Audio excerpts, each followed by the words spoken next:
یقیناً یہ I am F programme کی بحالی کے حوالے سے ڈیولپمنٹ اور پروگرام بحال ہونا یہ ایک پاکستان کی اس بیمار معیشت کے لیے بہت امپورٹنٹ بات ہے، مگر بڑی عمدہ کچھ خبریں آئی ہیں انٹرنیشنل مارکیٹ سے۔ یہ جو ہے ایک تو مسلسل تیل کی قیمتیں کم ہو رہی ہیں، اب تقریباً $23-24 $25 کے قریب کم ہو چکی ہے پر بیرل۔ پھر ہمارے خوردنی تیل کی پام آئل کی قیمتیں بہت کم ہوئی ہیں اور آدھی کے قریب رہ گئی ہیں، گیہوں کی قیمت کم ہو رہی ہے۔ یہ ایک بہت امپورٹنٹ ڈیولپمنٹ ہے جو پاکستان کی معیشت کے آج کے لحاظ سے اور اس مہنگائی کے زمانے میں ایک بڑی مدد ہو سکتی ہے۔ کس طرح سے حکومت انشور کر رہی ہے کہ یہ اس کا پورا ثمر عوام تک پہنچے؟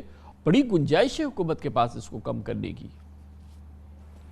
جی کامران بھائی، وہ قرآن مجید میں بھی ہے نا کہ مشکل کے بعد آسانی آتی ہے، اور اگر ہمارے لیے ضروری تھا کہ مشکل کے اندر مشکل فیصلے کرتے، جو سری لنکا کی حکومت نے غلطی کری کہ مشکل کے وقت انہوں نے دنیا کو پیسے دینا چھوڑ دیے، دنیا سے منہ موڑ لیا، ہم نے وہ نہیں کیا۔ ہم انگیج رہے دنیا کے اداروں کے ساتھ اور مشکل فیصلے کیے۔ ہم نے $120 تک ڈیزل بڑھایا، $90 پیٹرول بڑھایا، دیگر چیزیں کی۔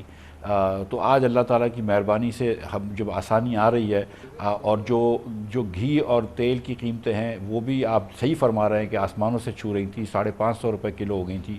اب ہمیں لگتا ہے کہ شاید 350 پونے 400 روپے کلو ہو جائیں گی، آدھی تقریباً پرائسیں انٹرنیشنل مارکیٹ میں ہو گئی۔